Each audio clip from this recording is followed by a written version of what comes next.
আজকে বিজয় এসে আমার বাড়িতে বলছে, কাজল এই বাবাকে না একটু দেখতে যাবো বুঝলি। বললাম কোথায়? বললো দেখ বেশি দূর নয়, ওই মানে দমদম উন্মাদ আশ্রমে। আর হ্যাঁ সে কি রে? তা কি?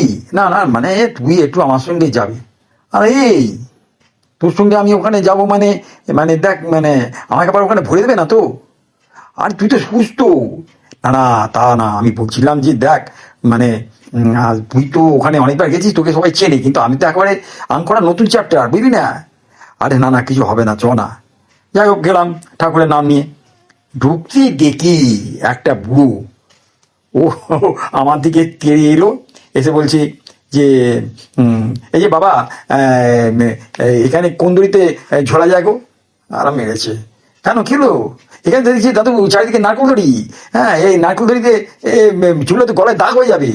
তারপরে তুমি তো ওই ধরা পড়ো এই পুরো বয়সে উদাহরণ খেলা দে। মানে কিছু মনে করো না, আমি একটু মানে মানে ভাব যোগ করলাম, কিছু মনে করো না বুঝলে। তারপরে ওকে দিকে দেখি বিজয় এসে বলছে এই ওই দেখ, ওই দেখ আরেকজনকে দেখ। আমি কি? ওই যে দেখছি না গালে কসবাইট দিয়ে ঘষছে। হ্যাঁ কি বলি কেন? আরে আমি যতবার এসছি দেখেছি ও ওই রকম করে গালে কসবাইট দিয়ে ঘষে। জিজ্ঞেস করে কি বলে জানিস? বলছে গালে ফেসিয়াল করছি। হ্যাঁ ফেসিয়াল? আরে ওই তো। আর ফেসিয়াল বানানো যায়, ফেসিয়াল কি? বলছে এই যে হ্যাঁ তা তা তুমি তুমি এটা কি তোমার ন্যাচারাল মানে ফেসিয়াল হচ্ছে? হ্যাঁ একবার হেসে দেয় জানিস, আর কি বলবো বল।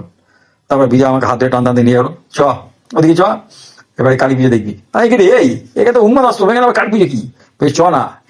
গিয়ে দেখি একটা বুড়ো লুঙ্গি পরে গায়ে নামামণি চাপিয়েছে, আর ওই সাইকেলের যে ওই কলিং বেল থাকে না, ওটা নিয়ে সোজা একদম চলে গেল বিজয়ের বাবার কাছে। ব্যাস। আমার এই তো বাবার কাছে কি ব্যাপার? বলছে আমার বাবাকে ও, আমার বাবার নাম তো কালীপদ, ও বাবাকে কালী কালী বলে ডাকি। তারপরে রাত হলেই ব্যাস বাবাকে ওই কাপড় পরিয়ে সাজায়, সাজিয়ে ওই কালী পুজোর নৃত্য।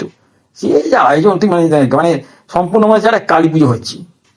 এই এই বুঝি যে পরে কি আমাদের কি কোনো মানে পুজো টুজো আমাদের করবে নাকি? হ্যাঁ করতে পারে, আমাদের কেরানি পুজো আরম্ভ হবে।